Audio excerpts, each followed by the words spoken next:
If you have a Fuji X-Series camera and you are thinking about a standard zoom, a fast standard zoom, I would highly recommend this 18 to 55 2.8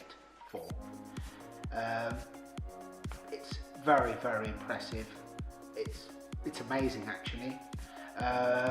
On comparison with friends, the difference in image quality between this and the fixed 2.8, you are splitting hairs really, and no way anyone would ever know the difference in real life photos.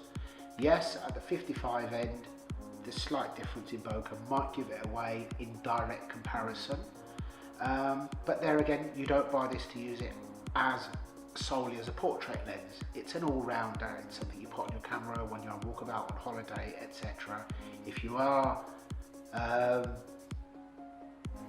mad about bokeh, then you would have the 50, you would have the 56 1.2 when you're taking portraits, or a fast 50 or 55 or 58 mm lens. You wouldn't be using this, but this is very, very good. They do, as I said, they do make a fixed 2.8, but for me, I wouldn't consider that, not for Fuji. Firstly, it's just totally out of balance with the camera. The cameras have become significantly smaller. This is so much smaller than a Nikon DSLR, but it has just enough to not feel like a toy. It feels substantial. It's very good.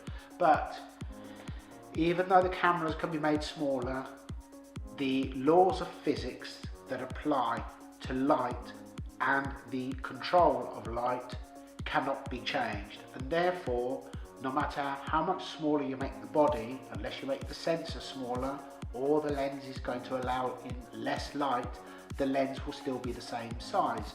So the 16 to 55, being a fixed 2.8, is the same size as a 2.8 standard zoom that would go on a DSLR. On this body, it's ridiculous. It's not balanced. It's too big.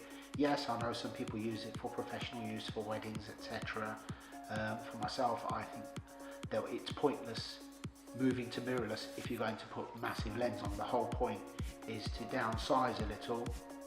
And for me, in a situation, professional situation, if I'm doing a wedding, if I were going to be using Fuji's, I would go with the 23 and a 56 primes, 1.4 primes, because that way I get the best of everything. I get the highest image quality and the maximum low light capability, and at the 56 end I've got the opportunity to really go for a shallow depth of field. But for a walkabout lens, this is amazing. It's got optical stabilization on it, which is good for video. It's very quiet, it's very well built, it feels a very high quality, and it's a small size. It's not very big at all. So realistically, if you're going away and if you're just going for a cabin bag, literally this and a couple of other lenses can go in your pockets, so you don't have to use up your 10 kilos with your camera gear anymore, which is a big thing for those of us who travel a lot. I would highly recommend this, definitely as a walkabout lens. So that's the 18 to 55 2.8 to f4.